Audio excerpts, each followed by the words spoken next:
நிலவு தற்போது பூமியிலிருந்து 3,84,400 கிலோமீட்டர் தொலைவில் மிகச்சரியான இடத்தில் அமைந்துள்ளது.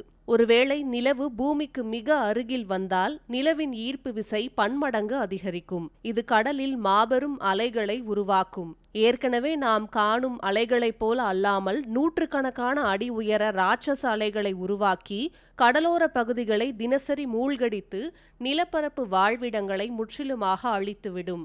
மேலும் பூமியின் சுழற்சி வேகத்தையும் இது பாதித்து ஒரு நாளின் நீளத்தையே மாற்றியமைக்கும். அதேபோல நிலவு ஒருவேளை பூமியில் இல்லாமல் போய்விட்டாலோ அல்லது தற்போது இருப்பதை விட மிக தூரமான இடத்திற்கு சென்று விட்டாலோ நிலவின் பிடி தளர்ந்துவிடும். இதனால் கடல் அலைகள் பூமியில் மிகவும் பலவீனமாகி கடல் சுழற்சியை பாதிக்கும். எல்லாவற்றையும் விட பெரிய ஆபத்து பூமி அச்சின் சாய்வு நிலையற்றதாக மாறும். இதனால் கணிக்க முடியாத கொடூரமான காலநிலை மாற்றங்கள் பூமியில் நிகழத் தொடங்கும். இதுபோக நிலவு பூமியின் பாதுகாப்பு அரணாகவும் செயல்படுகிறது. குறிப்பாக விண்கற்கள் பூமியை தாக்குவதிலிருந்து நிலவு தடுக்கிறது. எனவே நிலவு என்பது இரவில் மிளிரும் ஒரு அழகான பாறை மட்டுமல்ல, அது நமது பூமியின் பாதுகாவலன் என்று அழைக்கப்படுகிறது.